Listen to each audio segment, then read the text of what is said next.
Muy buenas tardes a todos. Les doy la bienvenida a esta clase del curso de Dinámica de Suelos del día martes 10 de noviembre.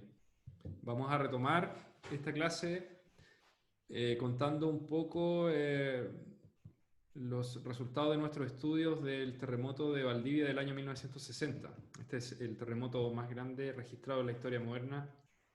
Eh, y lo que voy a mostrar a continuación está relacionado con los efectos que se pudieron percibir en la ciudad de Valdivia en particular. Lo interesante de este terremoto, como les comentaba en la clase anterior, es que ocurrió el día posterior a un terremoto bastante grande que se desarrolló cerca de la ciudad de Concepción. El terremoto de Concepción fue el 21 de mayo de 1960, este de Valdivia fue el 22 de mayo. El terremoto de Concepción tuvo una magnitud 8,1, o sea, un terremoto tipo thrust bastante grande, pero pasó desapercibido por este segundo megaterremoto y muchas de las lecciones que se pudo haber aprendido del otro terremoto quedaron un poco opacadas u ocultas incluso por este terremoto de Valdivia. Lo que se muestra a la derecha es una gráfica que muestra esquemáticamente las zonas de ruptura de estos terremotos. En azul está el terremoto de Concepción y en rojo está el de Valdivia. Entonces, lo primero que notamos es que el terremoto de Concepción de magnitud 8,1, si nos vamos a los contornos de deslizamiento que están en línea segmentada azul, son del orden de 1 a 2 metros. ¿Ya? Incluso ahí debe haber un contorno de 3 metros que no está con label, pero podría ser. Y esto generó intensidades de tipo MSK, que son las que están en línea continua en esa figura. ¿Ya? Ahí sobre ellas están los labels 6 y 7. Esas son las intensidades MSK, los contornos de intensidad MSK para ese terremoto, que fíjense ustedes, si bien la falla está como al sur de Concepción, los contornos están un poco más cargados hacia el norte. Y en la misma lámina están los contornos de desplazamiento asociados a la zona de ruptura del terremoto de Valdivia, ¿no? Entonces aquí no es que haya un error y no es que se nos haya olvidado poner una coma ahí entre medio, sino que efectivamente los deslizamientos o los desplazamientos relativos para este terremoto son un orden de magnitud más, incluso más, eh, que, que lo que se experimentaron para el terremoto de Concepción. ¿Ya? Hay zonas de deslizamiento de 30 metros, ya 30, 40 metros por ahí, 10 en algunas zonas. Y la zona de ruptura va desde Concepción al norte hasta el sur de la isla de Chiloé. Casi llegando a Coyhaique incluso. Si se fijan ahí en la lámina abajo aparece Coyhaique. Esto en términos de largo de ruptura debe ser, si consideramos esa escala que está abajo, donde el máximo es 200 kilómetros, esto debe ser, no sé, 700, 800 kilómetros más o menos de largo. 2, 4, 6, 8, sí, como 800 mil, 800 y 1000 kilómetros de largo por 200, 250 kilómetros de ancho. Entonces, esa es la diferencia entre un terremoto de magnitud 8,1 y 9,5. O sea, este terremoto las áreas de ruptura al menos escalan bastante no linealmente con la magnitud. Y lo que aparece en línea continua en rojo es la intensidad de Mercalli, MSK, intensidad 7. ¿Ya? Y lo que ocurre dentro de esa línea va a depender mucho de los efectos locales de sitio, ¿no? Y lo que nosotros hicimos en este trabajo fue investigar qué ocurrió con la ciudad de Valdivia. Y ahí se muestran a la izquierda algunas figuras de daño en casas de 2 pisos, la primera, y en el otro en edificios de distinto tamaño. Les voy a contar más detalles respecto a estos casos en particular. Primero que todo hay que entender un poco cómo se fue formando la ciudad de Valdivia para entender los daños que sufrió. Esta lámina corresponde al año 1787, donde aparece algo de la configuración inicial de la ciudad. Al lado aparece un cronograma con las fechas más o menos y algunos hitos importantes para la ciudad. Entonces, en 1552 se funda Valdivia, ¿cierto? En 1575 ya hubo un terremoto de Valdivia. Se desconoce su magnitud, pero fue un terremoto importante que se repite después en 1737, el 16 de diciembre. Entre medio de esos dos terremotos hubo una seguidilla de destrucciones de los pueblos originarios que existían en esa zona con los españoles.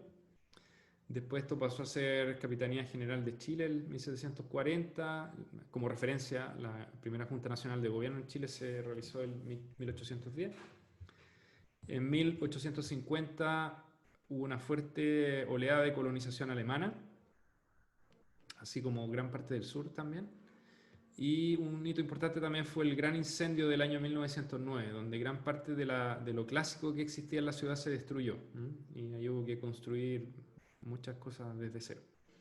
Lo interesante aquí que aparecen en esa lámina como referencia dos torreones, un torreón al sur, que es Los Canelos, y uno al norte, que es Torreón del Barro. Eso de alguna manera era como la frontera de la ciudad, ¿cierto? De ahí hacia el este. Fíjense ustedes que hay muchos canales y gran parte de eso no estaba poblado. Incluso dentro de la ciudad misma habían zonas que ustedes ven ahí que hay como agua, son como pantanosos, ¿ya? Eso es importante tener en mente, cómo se fue desarrollando la ciudad en torno a la plaza que estaba al sur, ¿cierto? Al sur, eso del río Calle Calle, digamos, todo lo que da la vuelta ahí. La ciudad de Valdivia se podría considerar como una península rodeada por río. La isla Teja está al sur de lo que ustedes ven ahí, que no alcanza a salir en la imagen. Y a partir de ese núcleo se comienza a desarrollar la ciudad hacia el norte y hacia el este. Lo que aparece acá son láminas también que muestran la situación en distintos instantes de tiempo, en 1853 y 1920. Recuerden ustedes que el incendio fue en el año 1909 y afectó a la zona que está ahí cerrada con un círculo en la lámina de la izquierda. Entonces, si se fijan en la izquierda, todavía existen esos espacios, digamos, que antes estaban ocupados por laguna o lago, agua en general. Ahora, fíjense ustedes, están de otro color, una especie de, no sé, de pantano, quizás, algo así, ¿ya? Siguen sin construirse, pero tienen un color especial ahí en los gráficos. En lo de la derecha ya se muestra lo que ocurrió después del año 1920, después del incendio de 1909, ¿ya? Y como luce la ciudad hoy en día, bueno, no actualizada al 2020, sino más bien al año pasado, una ciudad de 1500 habitantes, donde ustedes pueden ver, esto está ahora orientado hacia el norte, ¿ya? En las láminas anteriores el norte estaba hacia la izquierda. Así es como luce la ciudad. Ustedes ven que, claro, la parte urbana, digamos, se comió básicamente toda esa península, se construyó en todos lados. Ya no se ven espacios tan grandes relacionados con estas zonas de humedales, ¿cierto? Que habían sido alguna vez ocupadas por agua y después pasaron a ser una especie de pantano. Entonces, en una situación muy parecida a esta, en la que se vivió durante el terremoto de 1960, ya esas zonas originales de pantano había sido ganado ese terreno, muchas veces a través de rellenos que no habían sido apropiadamente compactados o que no habían sido apropiadamente desarrollados, ¿cierto? Con materiales que habían sido volcados, de cualquier tipo, pueden haber sido escombros, materia orgánica, etc. ¿Ya? Ahora, si nos vamos y hacemos un recuento de los tipos de suelo, más o menos que existían en la época del terremoto, y esto igual tiene información más reciente, pero para que tengan una idea, todos esos distintos colores representan distintos tipos de suelo, donde lo importante acá son los que están en rosa, ¿ya?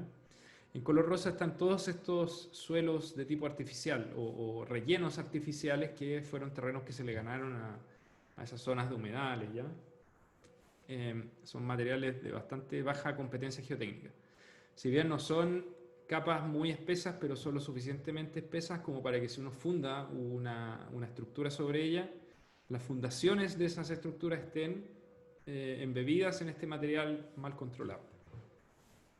Recuerden ustedes que además de esto ser un depósito, fíjense que el río hace meandros ahí, ¿no? Entonces es muy fácil que con esa energía el río haya tenido otros caminos anteriormente. Estas son zonas súper húmedas, donde en promedio llueven como 2000 milímetros al año. Entonces, ustedes se pueden imaginar los tipos de suelos que hay, ¿no? Producto de la geología, del régimen deltaico del río, se van depositando capas de distintos materiales finos, arena, etc. Entonces, bueno, si repasamos el resto de estas unidades de suelo que hay ahí, nos pasamos a la siguiente, que este como verde más clarito. Esos son limos arcillosos con arena, ¿ya? Ese material generalmente está dispuesto en forma de terrazas, ¿ya? Y parece que son terrazas de 9 a 15 metros. Cuando uno va a la ciudad, de hecho, estos materiales se ven más elevados que el resto. Las otras son zonas bajas, estas son zonas un poquito más altas. No son súper buenos suelos, pero son lo suficientemente buenos como para construir sobre ellos sin problema. Entonces, todo lo que ustedes ven en verde claro son, imagínenselo como unos montecitos así, un poquito más elevados, de mejor competencia. Después, otro tipo de suelo que es bastante malo son estos wetlands, que en jerga local se le denomina walves, ¿ya? Que es un término mapuche que significa pantano. Entonces, todas esas zonas también pantanosas hoy ya están absolutamente pobladas. Y era donde existían los remanentes de cauce de río más nuevos en historia geológica. Pero de todas maneras son suelos finos, digamos, de alto contenido orgánico. Así que en términos geotécnicos son igual de malos que los rellenos artificiales. Después hay un colorcito, bueno, la amarilla que es arena con grava, que eso ya es suelo más bueno. Todo lo amarillo ahí, suelo bueno. Después viene un verde oscuro, que es una arena limosa, que también tiene un régimen fluvial de estuario, pero tiene bajas propiedades geotécnicas, pero no tan malo como los walves y los rellenos artificiales, un poquito mejor, ¿ya? Y eso es lo que está en la ribera este del Calle, en lo que está más al oeste, ¿ya? Esta zona de acá. Hice un ticket, esa zona. ¿Ya? Esos son los principales tipos de suelo. Después hay algunos afloramientos rocosos, que no son muchos.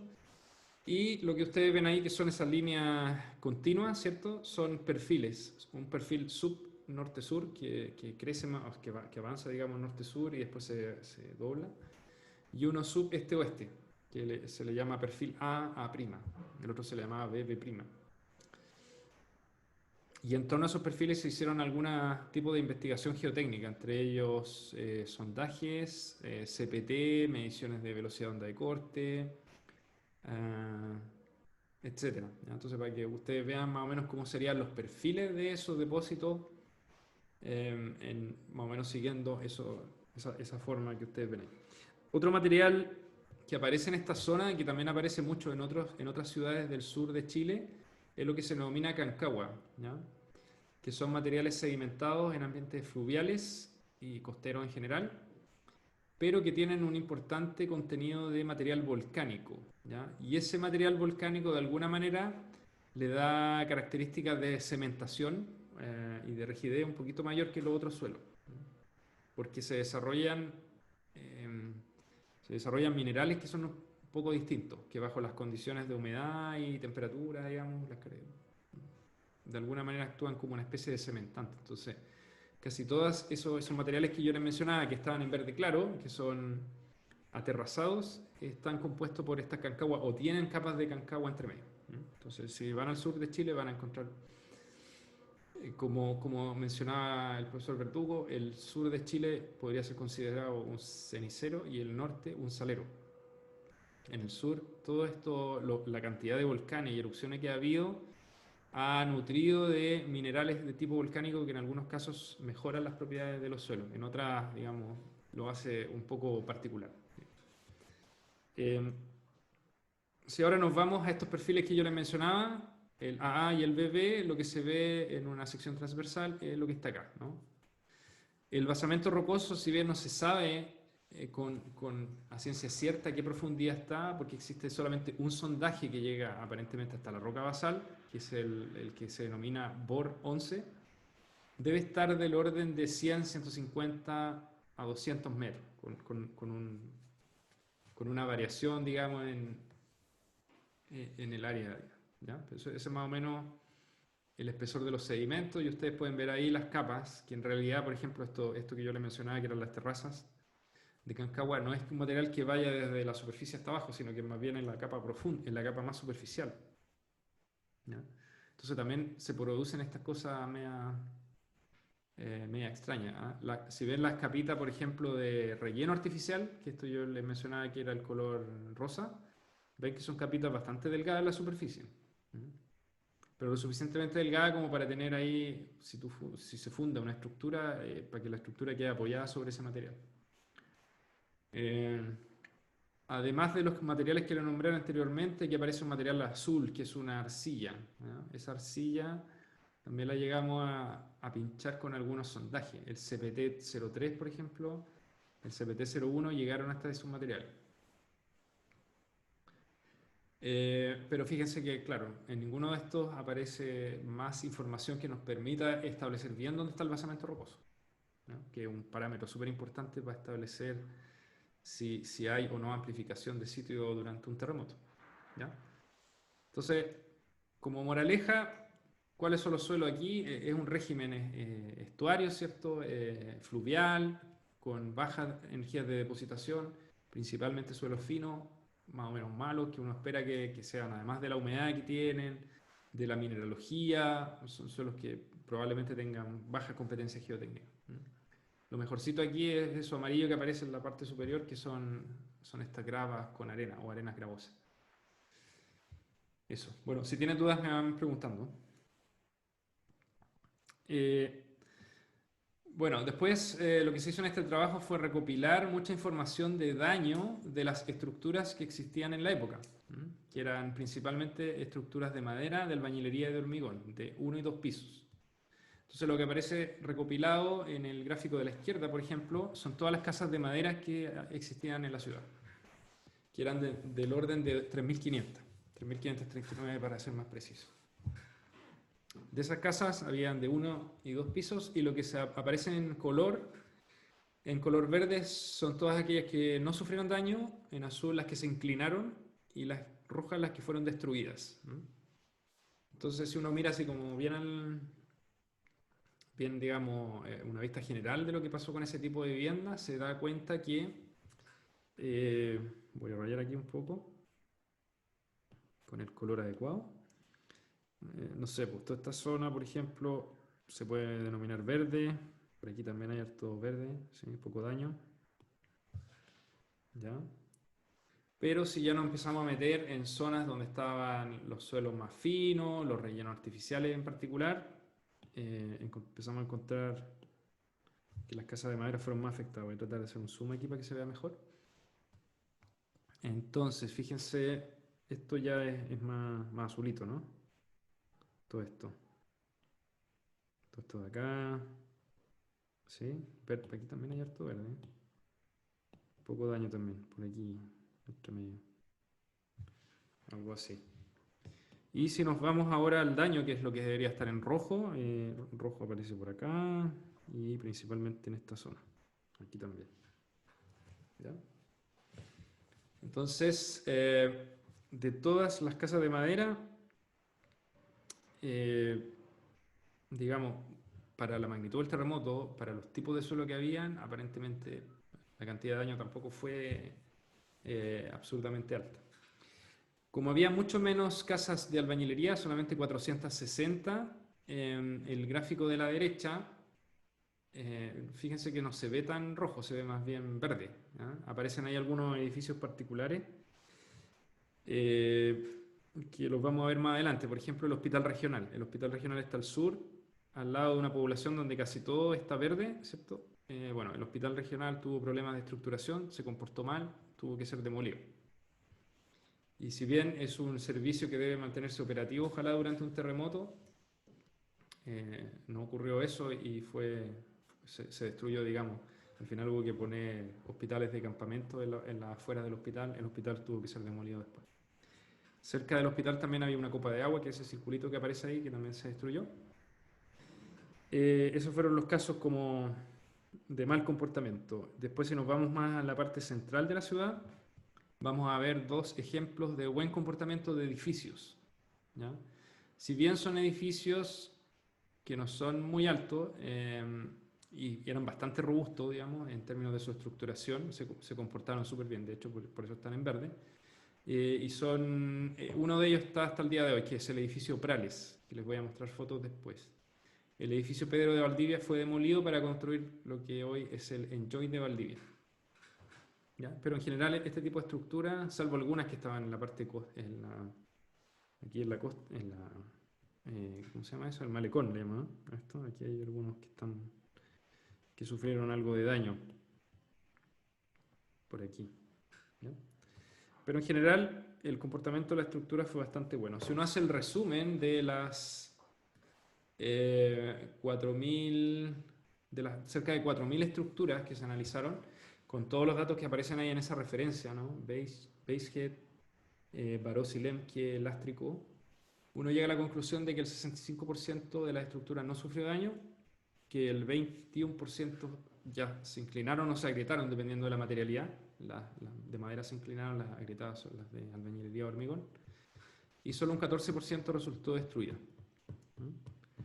Entonces, a pesar de ser un tremendo, mega, hiper terremoto, donde Valdivia está ubicado casi que sobre una de las presas, o sea, está abajo de donde ocurrió el terremoto, o más bien sobre donde la zona de ruptura del terremoto, que los suelos no eran de lo mejor, lo más competente, estas estructuras bajas en general, flexibles o robustas en el caso de que fueran albañilería o hormigón, se comportaron bastante bien.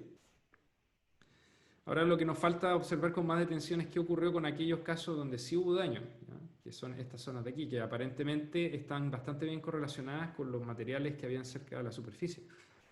¿Ya? Recuerden ustedes que esas zonas eran los de los rellenos estructurales, de los rellenos no controlados. Entonces, si nos vamos y hacemos un zoom a esa zona, vamos a ver el tipo de daño que se evidenció, ¿no? Aquí, por ejemplo, tenemos, si partimos desde la izquierda superior, es una vista del malecón, que era como la costanera, digamos. Entonces ahí hubo deslizamiento, algunos lo atribuyen a licuación, podría ser, que el material tenía baja resistencia y rigidez, ¿no? Digamos, todo depende de si el fenómeno de licuación se puede haber dado en esos materiales o no. Recuerde que aquí hay bastante arcilla, bastante material fino que podría ser plástico incluso. Entonces, achacarle toda la licuación, digamos, habría que ser un poco cuidadoso. La segunda foto de arriba hacia abajo, en la izquierda, ven ustedes bastante destrucción, pero al fondo se ve una estructura de varios pisos, eso debe tener 7 pisos. Es el edificio Prales, ¿ya? Entonces alrededor casi todo lo de madera se destruyó porque estaba en una zona de relleno, que es lo que está en el mapa en rosa, pero el edificio justo estaba fundado en una zona de este material que era más competente, que estaba aterrazado, ¿se acuerdan que les comentaba? Entonces a ese no le pasó nada. Después, si seguimos avanzando, vamos viendo que en cada una de las calles donde están los rellenos estructurales se evidenció varias fallas estructurales.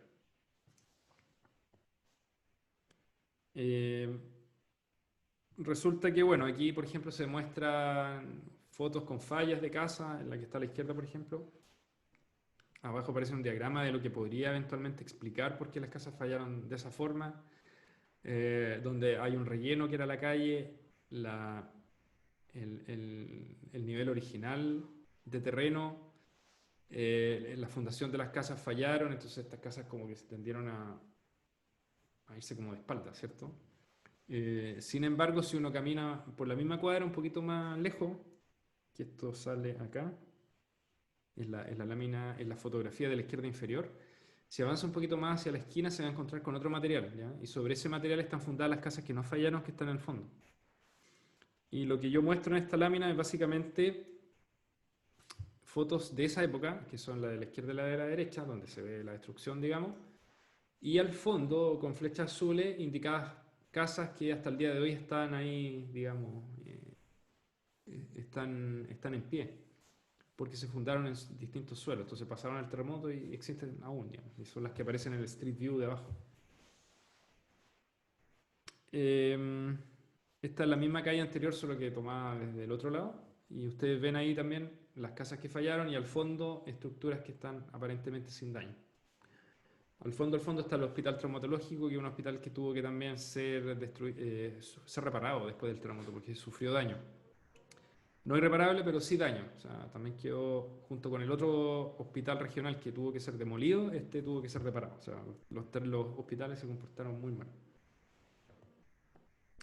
Bueno, aquí aparecen ejemplos de estructuras que se comportaron mal. El puente Pedro Valdivia, por ejemplo, ahí se produjeron deformaciones de los estribos, ¿ya? Entonces el puente finalmente perdió continuidad, por lo tanto también una infraestructura crítica que quedó no inutilizable, pero con problemas de acceso para poder evacuar gente eventualmente.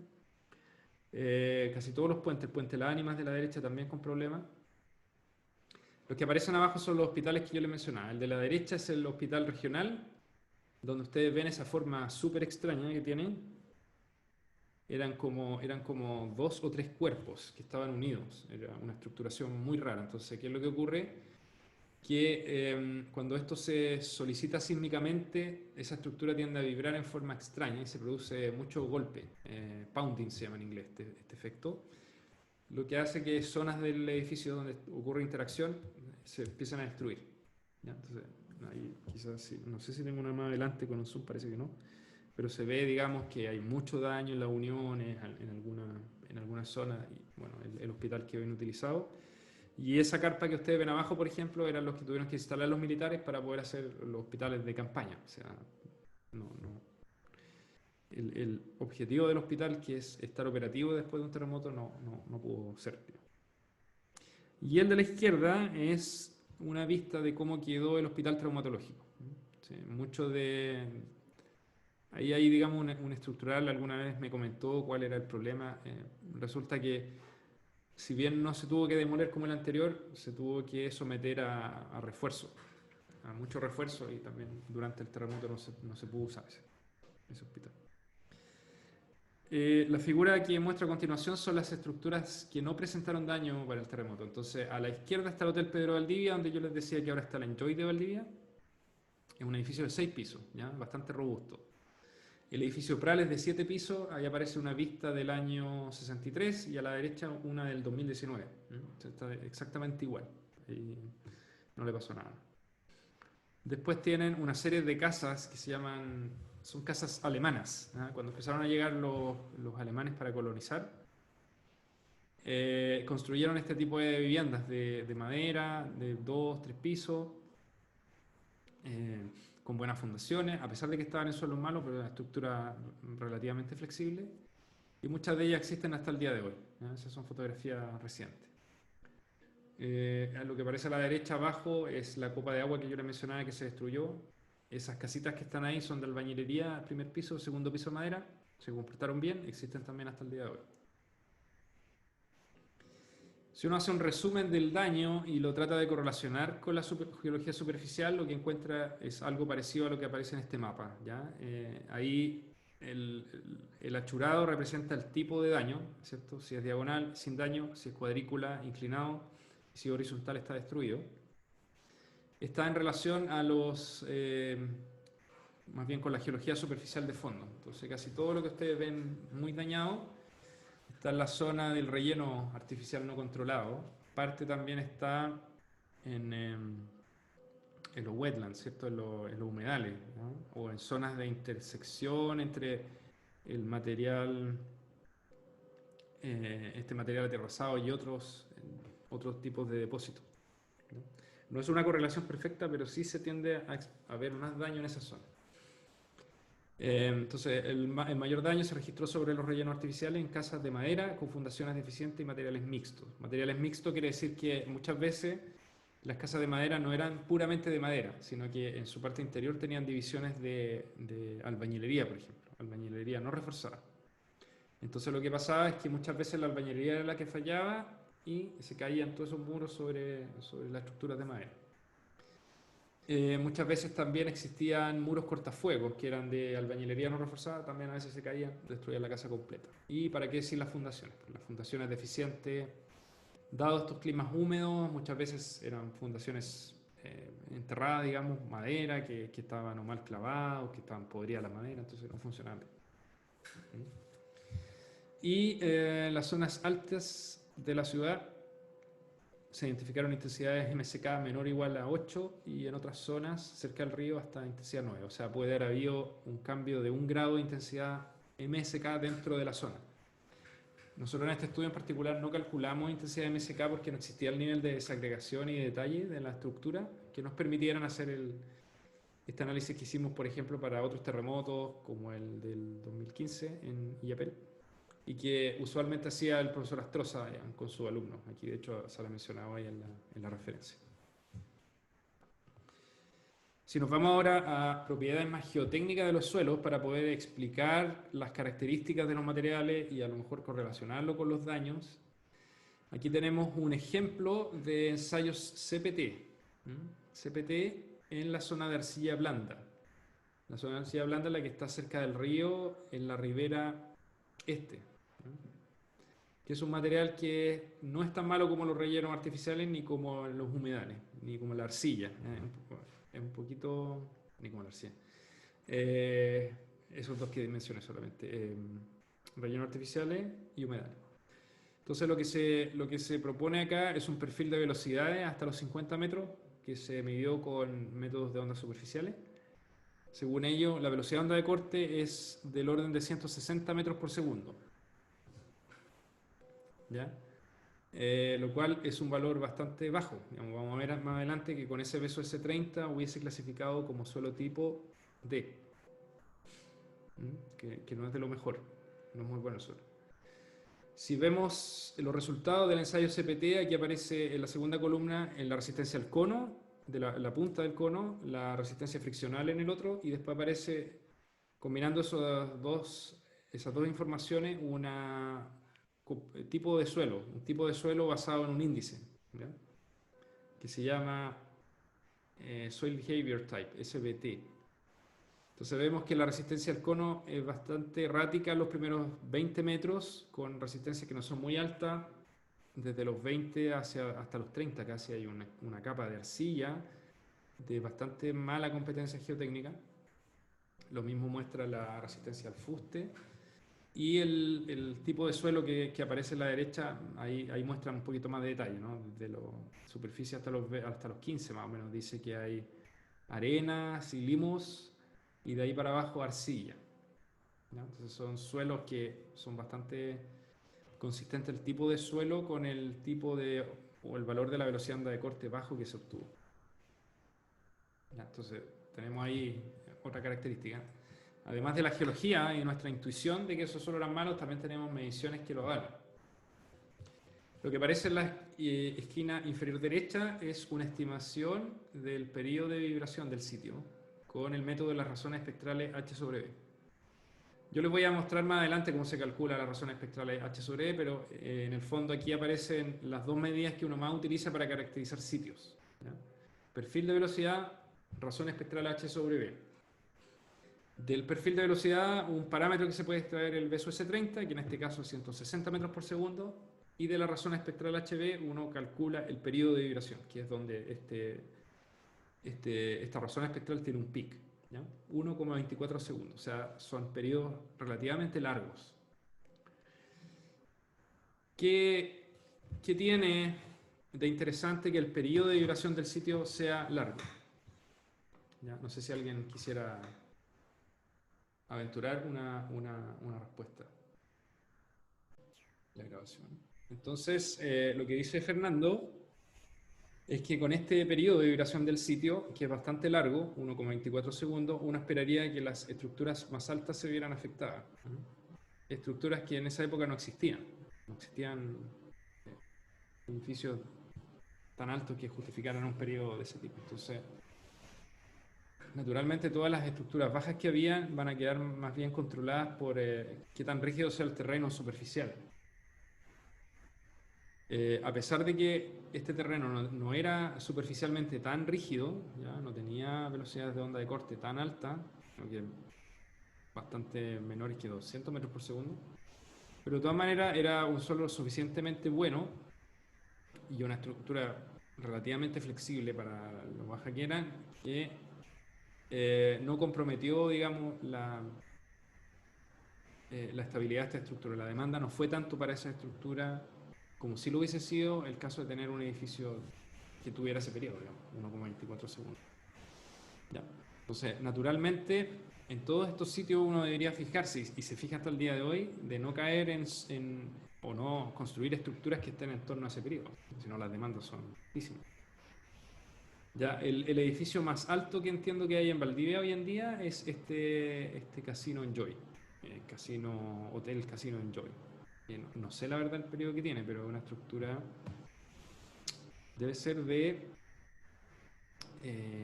puede ser, no sé la verdad, es una estructura rara que parece una vela, ¿sí? No me atrevería a aventurar de qué materialidad es, pero debe ser, no es muy alta, digamos, por lo tanto no debe caer en ese rango de periodo, creo. Desconozco el detalle de esa obra. ¿Ya? Entonces es importante, nuevamente, suelos, por la geología, yo ya sé que voy a tener suelos no tan competentes. Efectivamente, cuando los míos no tienen velocidades altas, tienen periodos largos, lo cual yo me preocuparía de que pudiera afectar a estructuras altas, pero como no lo había en esa época, eran estructuras más bien bajas, los pocos edificios que habían eran muy robustos, entonces a pesar de eso, las demandas, a pesar de haber estado tan cerca de la zona de ruptura, tampoco fueron aparentemente altas, ¿ya? Y esto justifica también todo lo que vimos de daño, que el daño, el 14% de las estructuras colapsaron.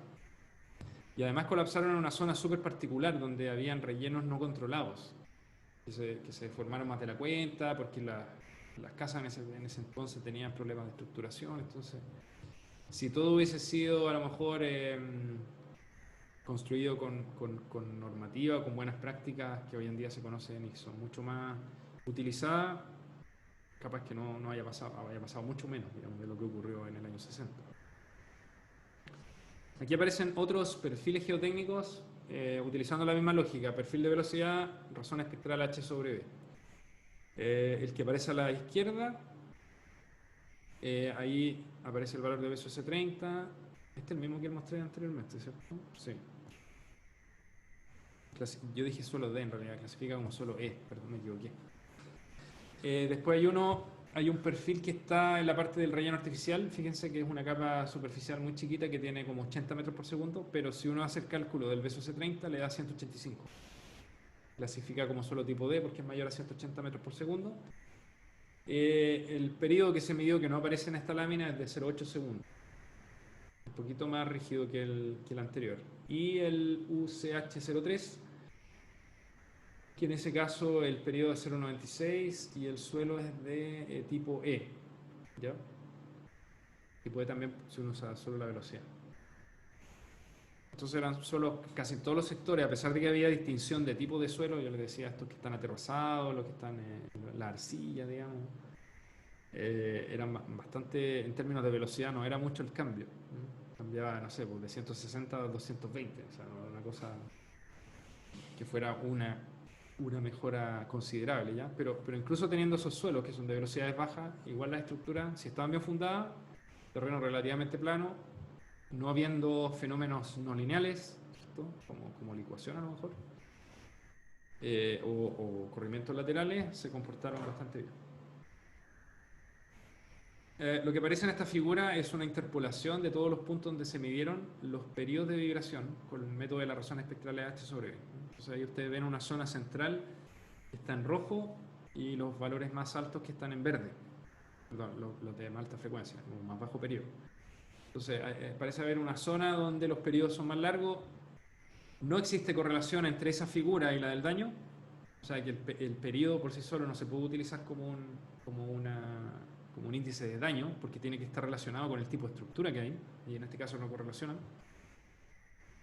Y sí parece estar correlacionado de alguna manera con la profundidad del basamento rocoso, ¿ya? Y ahí nosotros no teníamos información dura de la profundidad, pero si uno comparaba la sección AA, por ejemplo, con esa estimación de la profundidad que hizo, ¿cómo se llama este autor? Un mapa geológico de Valdivia. No me acuerdo el apellido, está por ahí en alguna parte de la presentación. Parece ser que hay una correlación en aquellas zonas donde el basamento es más profundo, está más profundo, o el espesor de sedimento es más grande, los periodos son más largos. ¿Ya? Entonces ahí hay una correlación entre, dado que los suelos son relativamente homogéneos, no estoy diciendo que son iguales, pero son relativamente homogéneos, con velocidades bajas, el periodo correlaciona más bien con el espesor del sedimento. Entonces, obviamente, si yo minara esta lámina, sabría dónde tendría que poner los edificios más altos, pues no lo voy a poner ahí en la zona donde está rojo, que son periodos largos, sino que trataría de moverme a zonas donde los periodos son más cortos. ¿Ya? Entonces, aquí también se resalta la importancia de las estructuras que existen. ¿Ya? Entonces, fuente, suelo, espesor de sedimento, tipo de estructura. ¿Ya? Yo creo que con eso mencionamos casi todo lo que tiene que ver con efecto de sitio. Lo que hemos visto de estas tres clases son ejemplos de los aspectos en los cuales yo me tengo que fijar para poder establecer si un lugar puede ser sometido o no a efectos de amplificación local, que son los que controlan finalmente el diseño de las estructuras que nosotros hacemos como ingenieros civiles. ¿Ya? No sé si tienen dudas hasta acá. Ya con esto terminamos la primera parte introductoria, donde ustedes ya vieron nuevamente ejemplos de qué se refiere con amplificación sísmica, de qué se refiere efectos de sitio, qué son los parámetros, cuáles son los parámetros que me debo fijar, que puedo medir efectivamente, la geología, la velocidad de onda de corte, los periodos de vibración, y eso contrastarlo con la fuente sísmica, en este caso un terremoto interplaca. Nosotros ya habíamos visto anteriormente que los interplaca parece que no son tan dañinos como los intraplaca, por ejemplo. A pesar de que esta interplaca o la ubicación de la ciudad de Valdivia es casi que arriba de la zona de ruptura, o sea, está súper cerca en términos de profundidad. Pero a pesar de eso, el daño no fue tanto como se podría esperar para un terremoto de este tipo. Profe, Dígame, Sebastián. eh, tengo una duda. Por ejemplo, en el caso de Valdivia, ¿está normado en alguna parte que los edificios no puedan ser tan altos? O sea, o más en general que el periodo del sitio donde se va a fundar como que no se parezca al de la estructura, como para que no se dispare la demanda. Claro, lo que pasa es que esto mismo ocurre, por ejemplo, en Concepción, ¿ya? En todos aquellos lugares donde se sabe que hay periodos de vibración largos, ¿cierto? De 1,2, de Concepción de ser 1,4, 1,5 por ahí, saben los ingenieros estructurales que los espectros que deben usar para poder diseñar esas estructuras le dan estructuras muy, muy robustas si quieren pasarse de cierto número de pisos hacia arriba, ¿ya? Entonces, en el fondo, cuando se calcula, podemos decir que no da el, qué sé yo, el espesor de muro, por ejemplo. ¿Ya? O la estructuración que deben hacer para esos tipos de suelos son excesivamente robustas. Y eso naturalmente limita el número de pisos. Entonces dicen, ya, mira, sé que con esto no somos capaces de diseñar, así que inmediatamente eso nos da una altura máxima de construcción en estas ciudades de, por decir algo, 10 pisos. No podemos hacer más que 10 porque se nos queda un búnker. No lo podemos diseñar. Entonces no es que explícitamente se diga eso, sino que más bien los ingenieros ya están calibrados de alguna manera para estructuras de hasta cierto número de pisos con esos periodos de vibración de suelo. ¿Sí? Entonces Sí, vale, profe. aquí en Valdivia, por ejemplo, el que te comentaba yo, pues el Enjoy tiene, no me acuerdo cuántos tiene, debe tener 10, 12 pisos por ahí. No, o sea, dudo que puedan hacer algo más grande que eso. Quizás sí, pero no en sectores donde a lo mejor los periodos son más largos. A lo mejor tienen que moverse a algo más cerca de un afloramiento rocoso, donde está la grava a lo mejor, que es más al sur. Pero en esa zona complicado. ¿Ya? Entonces, Concepción yo no conozco mucho el caso, pero pasa lo mismo. Ahí hay depósitos de arena que tienen periodos largos. Y también ahí más que acá yo creo las velocidades de propagación de onda de corte son bastante uniformes en la zona, son casi puras arenas. Entonces el periodo ahí es un muy buen estimador de la profundidad del basamento rocoso. ¿Ya? Entonces, si la velocidad es más o menos constante, el periodo refleja velocidad, espesor de sedimento. Y ese dato del periodo es el que tú utilizas de alguna manera para compararlo con tu estructura. Entonces tienes que alejar la estructura del periodo del suelo. Si no, se te produce resonancia, una amplificación adicional y mucha demanda para la estructura. ¿Alguien tiene alguna otra duda? Profe, ¿Sí? en el espectro que está aquí el superior, que vemos que tiene dos PIC, ¿cómo se elige más o menos qué PIC debería ser el válido? Ya, curiosamente, y qué bueno que lo mencionaste, Juan Pablo, hay varios sitios en algunas ciudades, digamos, en Santiago hay, aquí en Valdivia hay, La Serena hay, ya, aquí hay un montón de otros sitios donde aparecen zonas particulares, espectros H sobre B, o razones espectrales H sobre B con dos picos. Entonces, en este caso, de acuerdo a la zona, digamos, fíjate que todo, el de abajo es 0,7, el otro 1,34 y también tiene dos picos, solo que están pegados. En este caso se separan los picos y aparece uno a más alta frecuencia o bajo periodo. Lo más perjudicial para la estructura es el periodo largo, ¿ya? Entonces ahí controla de alguna manera el periodo que está en torno a un segundo. El otro periodo se descarta, digamos, porque es más rígido. ¿Ya? Entonces, en estas situaciones donde el pic de periodo largo está más marcado, es el que controla la clasificación. El otro periodo, de todas maneras, podría ser perjudicial para tipos de estructura que estén en torno a ese periodo. Lo que pasa es que no controla la clasificación hasta el momento. No se usa ese periodo como, ya, por ejemplo, aquí sería como 0,14, quizás, 0,13 segundos. Ese no se considera para clasificar el sitio, es el que está asociado al depósito completo, que es el de la derecha. Hay casos más complicados en que el pic de alta frecuencia o bajo periodo es mucho más grande que el otro, y el otro se ve apenas. Entonces ahí uno tiene que dudar, digamos, cuál considero. Y ahí, no sé, yo casos de ese tipo, generalmente el segundo pic, que sería el de la izquierda en este caso, es más bajo, pero a veces podría ser que el otro, que el de alta frecuencia es más importante. Pero siempre uno trata de irse por el lado como más conservador y asume que el que controla es el pic de mayor periodo. ¿Ya? Ya, profe, gracias. Voy a ver por ahí si hay otro ejemplo, porque siempre sale esta duda. ¿Por qué ocurren esos dos pics? Ocurren generalmente cuando hay contrastes de impedancia, y por contraste de impedancia quiero decir que hay una capa superficial de cierta velocidad y a cierta profundidad hay otra capa que tiene mayor velocidad pero bastante más grande que la primera. Entonces, imagínate que la primera tiene 150, por ejemplo, la segunda tiene 400. ¿Ya? Entonces ahí la diferencia entre 150 y 400 una es más que el doble que el otro. ¿Ya? 150 al doble es 300. Pero pasa a 400. Entonces, ese contraste de impedancia hace que este estrato superior tienda a vibrar más que... No sé si estás viendo lo que estoy haciendo,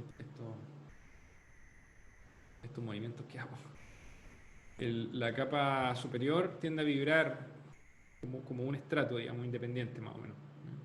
Y después el segundo pic, que es el pic de periodo más largo, está asociado muchas veces al otro contraste fuerte de impedancia que es entre el suelo y la roca basal. Entonces son sitios que tienen esta característica de que pueden tener dos modos, digamos, vibrando con una energía que es comparable. ¿Ya? Entonces siempre que hay sitios donde existen esos contrastes fuertes, por alguna razón aparecen dobles pic. En Santiago, por ejemplo, dobles pic aparecen donde está la pumicita o las ignimbritas, ignimbrita Pudahuel. Es una capa de aproximadamente 50 metros de espesor, eso controla un pic y después el otro contraste fuerte donde está la roca basal. Ahí aparecen dos pics. En La Serena también aparecen dos pics porque hay una grava a cierta profundidad. Entonces son depósitos arenosos arriba, después viene una grava con velocidades mucho más grandes y después viene la roca. También dos pics. ¿Alguien tiene alguna otra duda?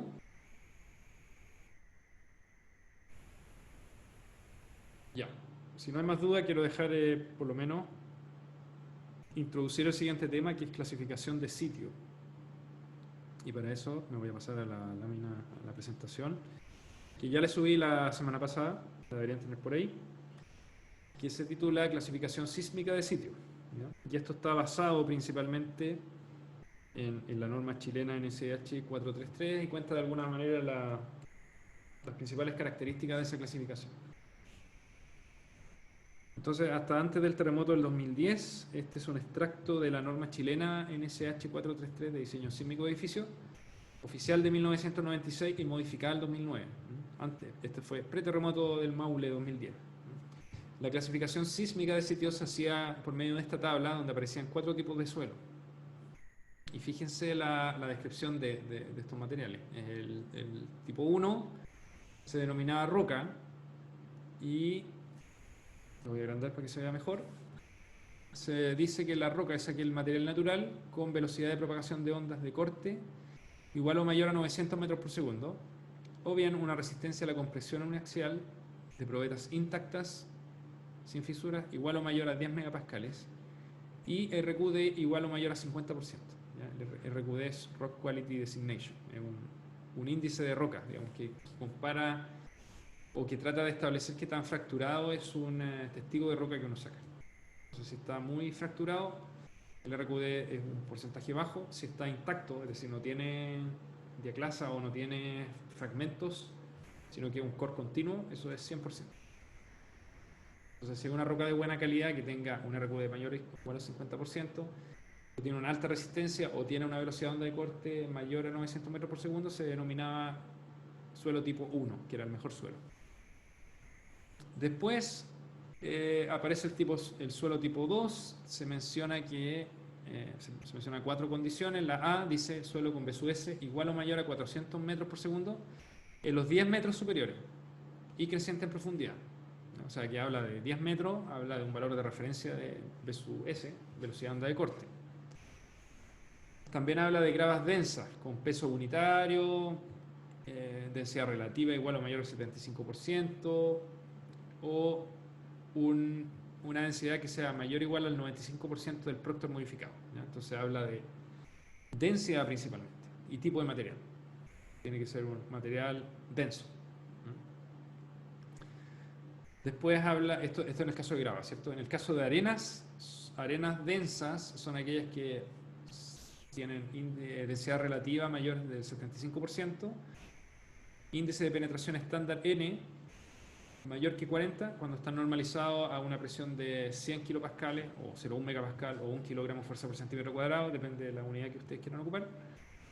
Y si tienen compactaciones superiores al 95% del Proctor modificado, ¿no? También ahí hay una referencia a la densidad y una referencia a la resistencia, que es el índice de penetración. Después el D habla de los suelos cohesivos, duros. Ya tiene que ser un suelo cohesivo duro para que sea clasificado como 2. Y ahí el índice que se utilizaba era la resistencia al corte no drenada, SSU, que ustedes me imagino ya lo conocen de las clases del profesor Ochoa. Entonces tenía que tener SSU igual o mayor a 100 kilopascales, o una resistencia a la compresión simple igual o mayor a 0,2, que equivale a una resistencia a la compresión simple, aunque esas cosas no conversan mucho. Pero uno lo entiende como que eran suelos cohesivos con resistencia. En todos los casos, las condiciones indicadas se deben cumplir independientemente de la posición del nivel freático y el espesor mínimo del estrato debe ser de 20 metros. Si el espesor sobre la roca es menor a 20 metros, el suelo se debe clasificar como suelo tipo 1. ¿Ya? O sea, para que fuera suelo tenía que considerarse más de 20 metros. ¿Ya? Entonces, fíjense que la clasificación era bastante descriptiva y estaba basada en índices que no necesariamente son propiedades dinámicas del suelo.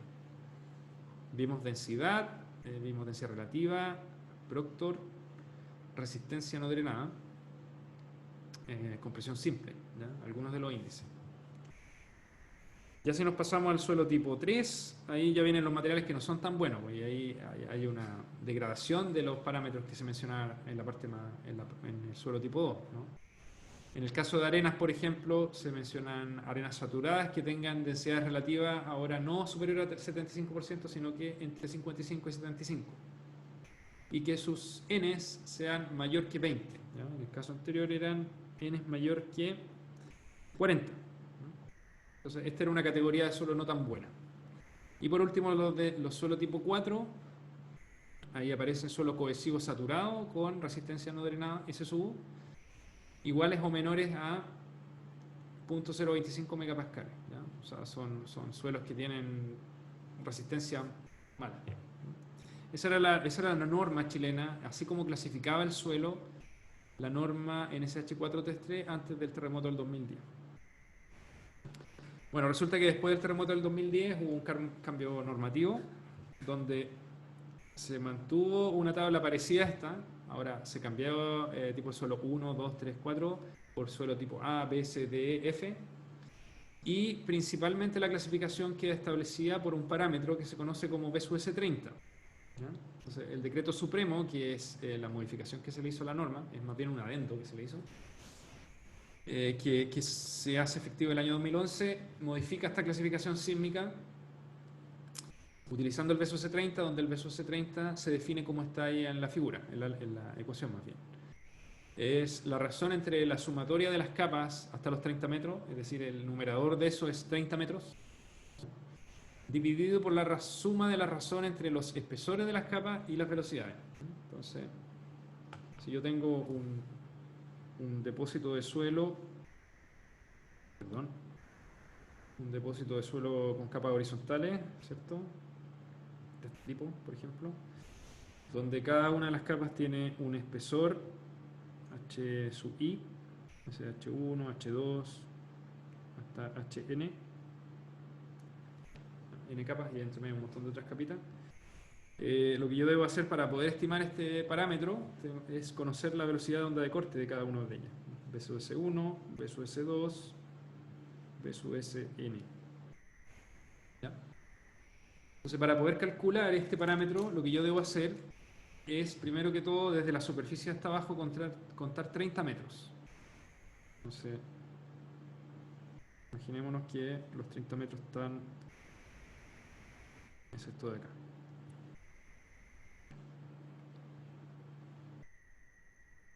¿Sí? Entonces, tengo que tomar todas las capas de suelo que estén hasta los 30 metros. Aquí, por ejemplo, tomé la capa que está acá. La capa de aquí, la divido en dos. Si esta capa se denomina capa I, ¿ya? Imagínense que este fuera la capa I, yo solamente voy a considerar el espesor que me falta para llegar a los 30 metros.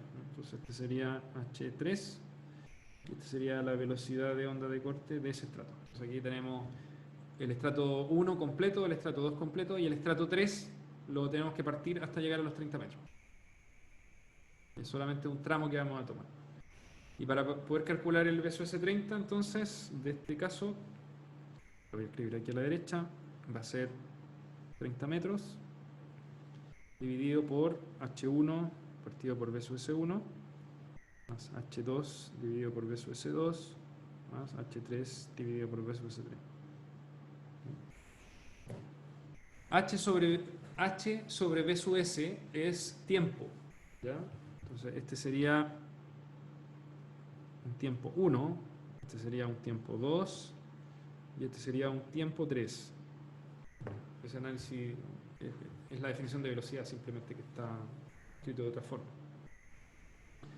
Entonces lo que representa el BSUS 30 de alguna forma es la distancia total, 30 metros, que demora, es como la velocidad equivalente de un estrato de 30 metros cuando la onda verticalmente ascendente se demora un tiempo 1, hagámoslo de abajo para arriba, ¿no? Un tiempo 3 en el primer estrato, un tiempo 2 en el segundo y un tiempo 1 en el primero, en llegar desde los 30 metros inferiores hasta la superficie.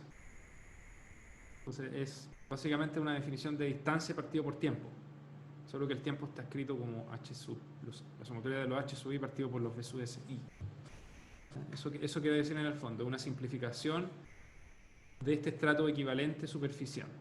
¿Ya? Es la velocidad equivalente que tendría los 30 metros de superficiales cuando está compuesto por distintas capas de distinto espesor y velocidad. Eso es el BSUS-30. Es un parámetro que entiendo que se desarrolló en Estados Unidos.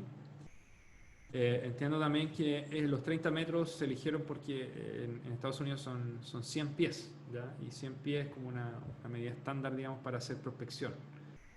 Entonces, si la prospección era hasta 100 pies, naturalmente había que considerar esos 30 metros como los suficientes para poder clasificar el sitio, ¿no? Independiente de lo que pase más abajo, solamente ya la normativa americana, tanto como la chilena después del año 2010, empezaron a adoptar este parámetro que para poder calcularlo, como ustedes pueden ver, necesitan conocer la estratigrafía del material y necesitan conocer la estimación de las velocidades de onda de corte de cada una de las capas.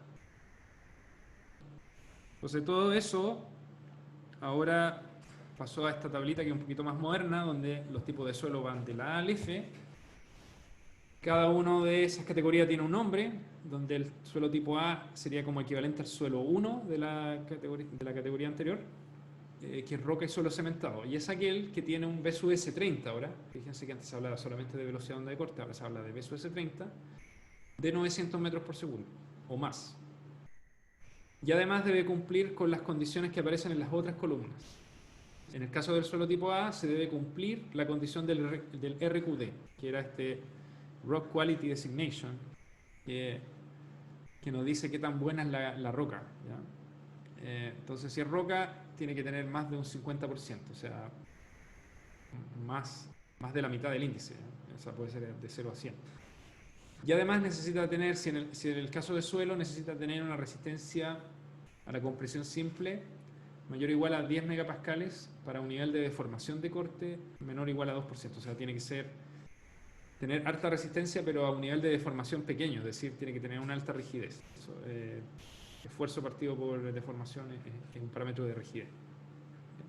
Entonces, cada uno de los tipos de suelo que se definen en este decreto 61, el decreto supremo 61, obedece a la velocidad de onda de corte de los 30 primeros metros, BSUS-30, además de una condición adicional que va a estar dada en las columnas. Entonces, el suelo B y C tienen que cumplir, además de tener velocidad mayor a un cierto rango, tienen que tener QSU, que es la resistencia a la compresión simple, y valores de NSPT normalizados a 1 kilogramo fuerza por centímetro cuadrado, o 0,1 megapascal o 100 kilopascales, como lo quieran ver. Mientras que los suelos D y E, además de cumplir con la velocidad de onda de corte, tienen que cumplir con SPT y el SSU, que es la resistencia no drenada.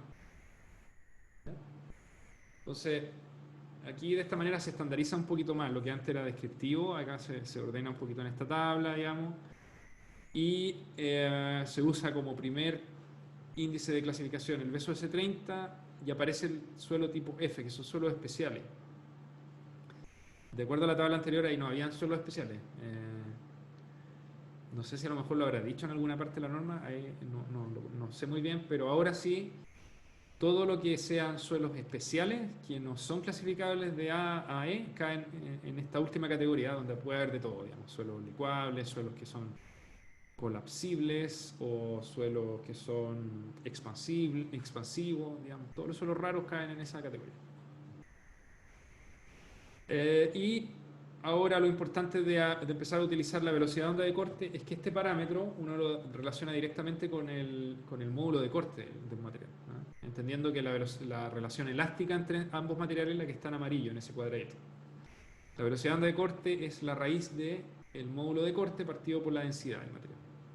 Entonces, si uno habla de velocidad de onda de corte, inmediatamente está haciendo referencia a su módulo de corte. Son directamente proporcionales. Entonces, mientras más grande la velocidad, mayor también es la rigidez del corte. Y ese sí es un parámetro dinámico, a diferencia de los otros que aparecen en esta tablita. No sé si tienen dudas hasta acá, me imagino que esto ya lo vieron en algún otro curso, quizás diseño sísmico, por ahí. En alguna otra ya, me imagino que el BSUS-30 lo ubicaban. Entonces lo que vamos a hacer en las clases siguientes es empezar a explicar un poquito más los tipos de suelo, las características que deben tener para ser clasificados de esta u otra manera, y vamos a revisar un poco más en detalle los métodos que se proponen en la norma en particular y otros más que nos permiten determinar estos perfiles de velocidad. ¿Ya? Esto es como está la norma actualmente, utilizando el BSUS-30. hay una propuesta de cambio normativo que ahora incorpora el periodo de vibración. Este que yo les mencionaba que se puede calcular con el método de las razones espectrales H sobre B o método de Nakamura, que se conoce más comúnmente.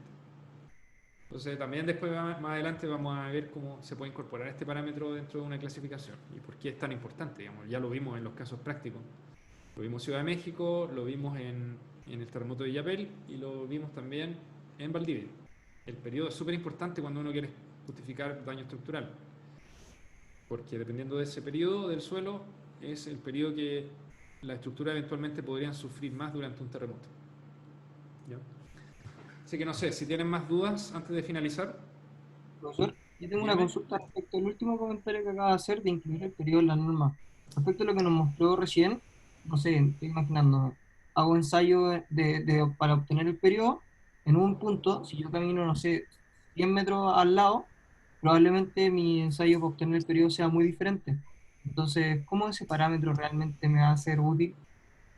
Ya, sí, ese problema que tú mencionas, Nicolás, también lo tiene el BSOS, digamos. O sea, tú recuerda que para calcular el BSOS tú tienes, lo vamos a ver más adelante, métodos invasivos y no invasivos.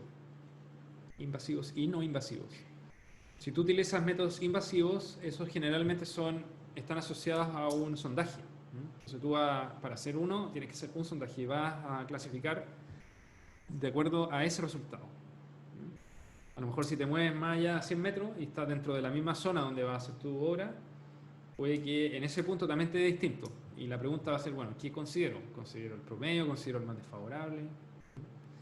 Exactamente lo mismo que en el caso de métodos invasivos, donde tú haces usualmente tendidos o dispones sensores que miden el terreno, pero no todos dispuestos en el mismo punto, sino que en una zona representativa que te permite prospectar cierta profundidad. Y cuando tú analizas esos resultados, lo que tiendes a hacer es interpretarlo como si esos fueran capas horizontales. Pero tampoco tienes seguridad de que eso sea así, ¿no? O sea, podrías tener perfectamente diferencias si haces análisis en una dirección o en una dirección perpendicular. ¿Eh?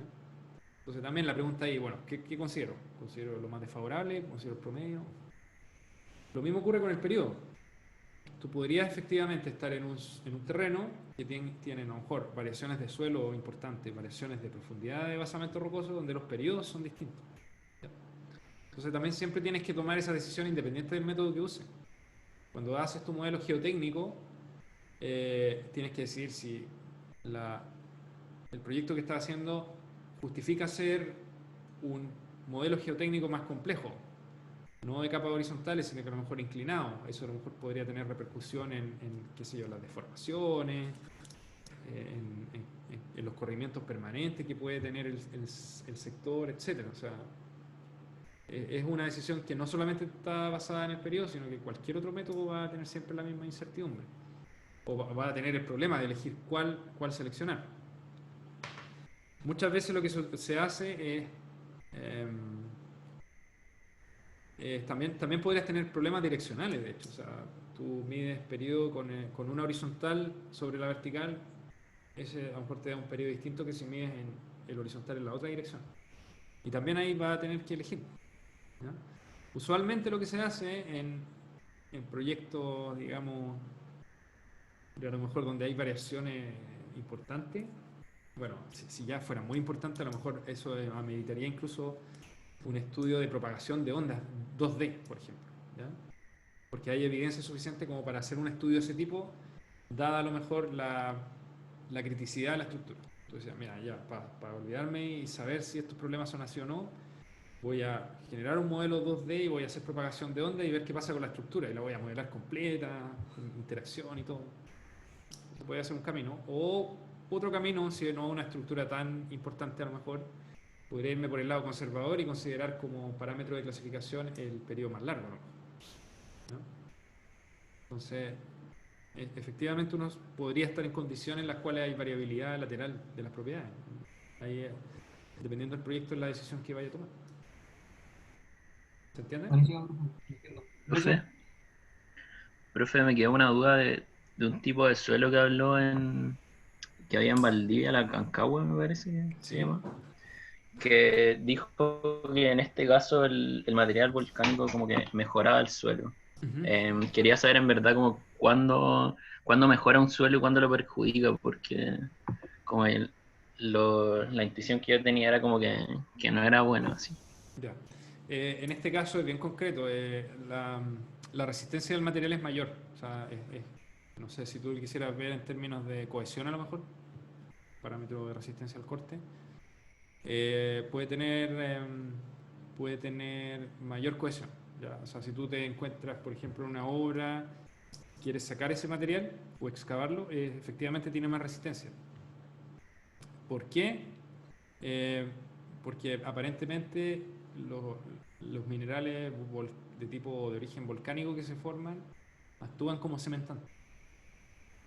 En algunos casos podría ser que, y esto probablemente depende de las condiciones de drenaje de la cuenca en cuestión, depende también a lo mejor de la edad del depósito, podría ser que esos mismos minerales a lo mejor en una etapa geológica dada estén más lixiviados y al contrario de ser cementantes puedan estar disueltos o se puedan disolver, digamos, y a lo mejor dejan espacios más grandes, no sé.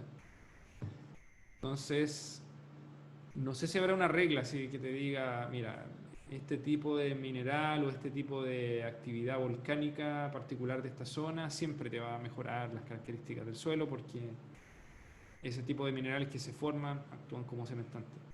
Y en otros lados a lo mejor no. No sé si habrá una regla de ese tipo. Pero sí empíricamente en estos sitios por lo menos la cancagua es como un material donde a ti te gustaría fundar, digamos, porque tiene buenas propiedades geotécnicas. ¿Ya?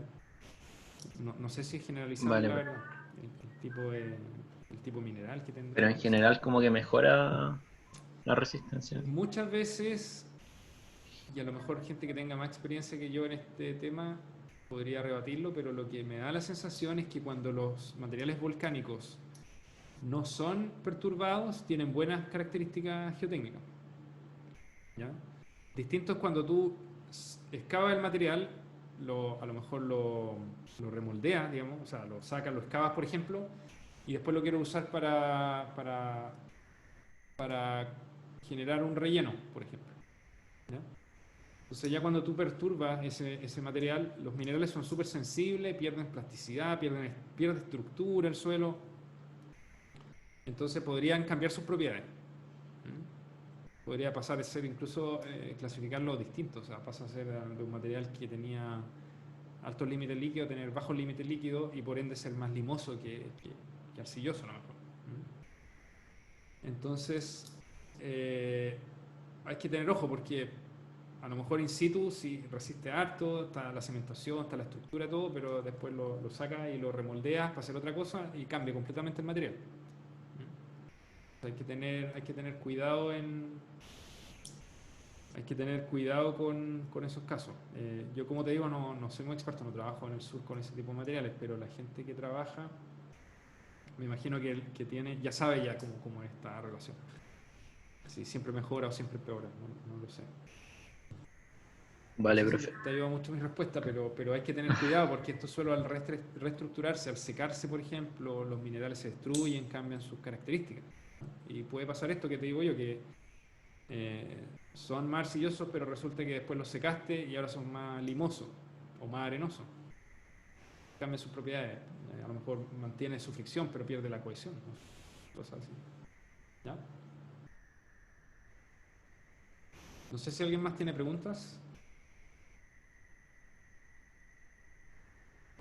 Bueno, si no tienen más preguntas, nos juntamos entonces a la misma hora, 4:15 el día jueves. Y seguimos con esta presentación referente a clasificación sísmica de sitio. Así que cuídense mucho, nos vemos el jueves. Profe. Chao, chao. Vale, profe.